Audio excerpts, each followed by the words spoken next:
Hi guys, welcome back to my channel. I'm sorry about that intro, it just wasn't doing. So today we are going to be making a fruit cake in a pot. Can you believe that?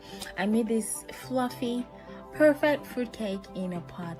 I swear, in my kitchen pot. And I'm also going to be showing you guys a comparison between baking in a pot as well as baking in a regular conventional oven. So basically I baked two of those pans, one in a pot and one in an oven, so you guys can see the difference.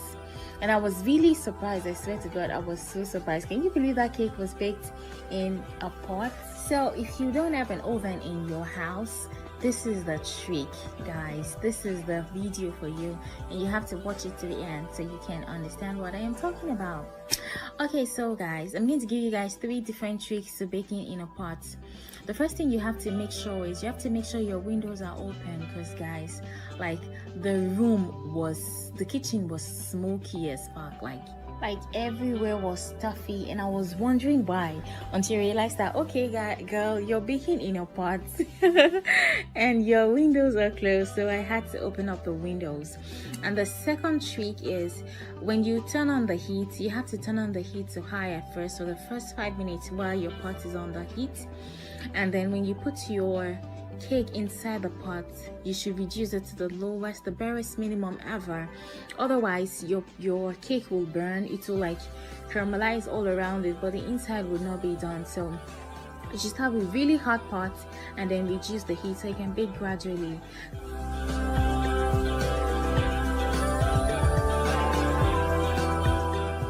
So guys, the fourth trick is to use a pot that is big enough for air to circulate inside your pan.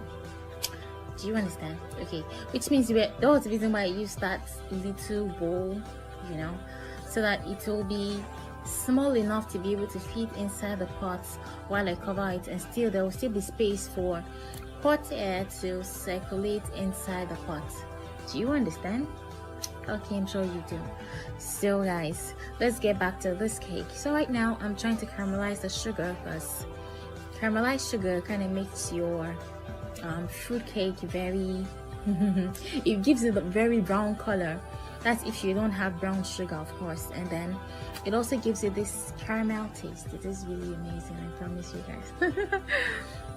Okay guys, so we're going to transfer this into a pot, and then I'm going to mix all my batter together, and we're going to put it in 2 different baking pans, and then we're going to put one in the oven and the other one in a pot.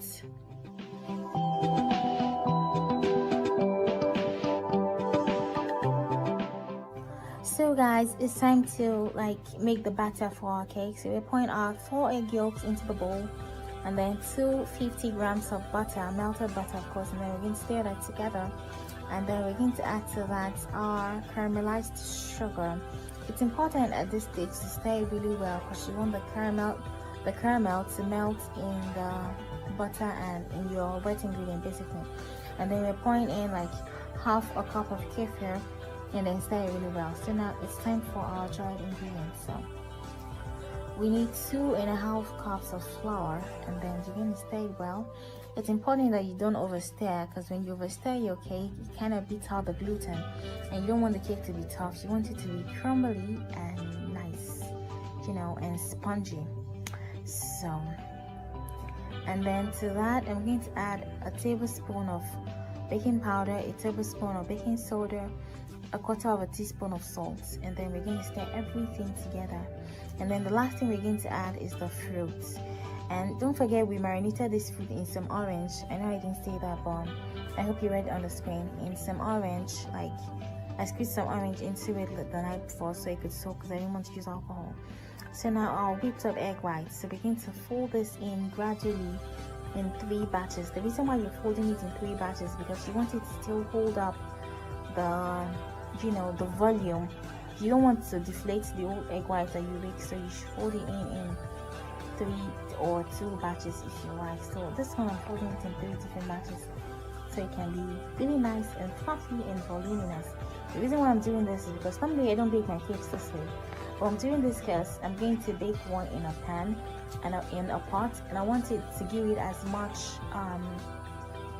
as I want to give it a lot of chance to really rise. And I don't know, if you bake your cake this way, like you're already like helping it rise because of the air you already beat into the egg whites. So that's the reason why I'm doing this, because it never goes in the pot. So let's see how this goes, guys. So now I'm going to transfer the batter into 2 different pans, the same pans, and I'm going to try to fill them at equal lengths as possible, because I want to see which one bakes first and how it bakes and which one is better. You get? So I'm going to be using this non-stick pot and then I'm going to cover the pot and then leave it on for at least 20 minutes before I touch it. And make sure to reduce the heat to the lowest possible. So now I'm going to transfer the other one into the oven and then wait for maybe 30-40 minutes and come back and check it. So guys, this was 42 minutes later. It's so funny. The other cake I baked in the oven was baked within 24 to 27 minutes, but this one took around 40, almost 50 minutes. And it's important to note that the first 20 minutes when I opened the pot, like the outside was brown but the inside was still not done at all, and the whole place was full of smoke. So what I had to do was to open the window and reduce the heat. And I think this cake is done. See, the knife come down clean. And then it is drier. I think it's a little drier than the other one, and it is spongier. I don't know how, but like I'm so surprised, like seriously. It is drier and spongier than the one that was baked in the oven. And if you notice, I didn't put the pan directly on top inside the pot. I put it on top of something, that way the heat was not directly on the baking pan. So see how dry this cake is, see how dry, but see how moist this one is. Wow. Okay, so guys, I'm going to take it out of the pan and show you guys how the look on the inside. So we're going to slice it open in the middle, so to be perfect. See how spongy, so spongy. Okay. So guys, we're going to cut this cake in the middle and see what it looks like inside. So let's see. Wow. Still very hot. And look at this one. This one already had time to cool down. Like, some is moist and just, you know, chilled. But the other one is drier and spongier, but they're still very perfect cakes. See, this was one I baked in the pot. See how spongy it is. Like, guys, if you don't have an oven in your house, you can bake in a pot. Definitely bake in a pot. So give me a thumbs up and subscribe and tell me what more videos you want to see. I hope you guys learned a few things. Thank you guys for watching, and I'll see you in my next video.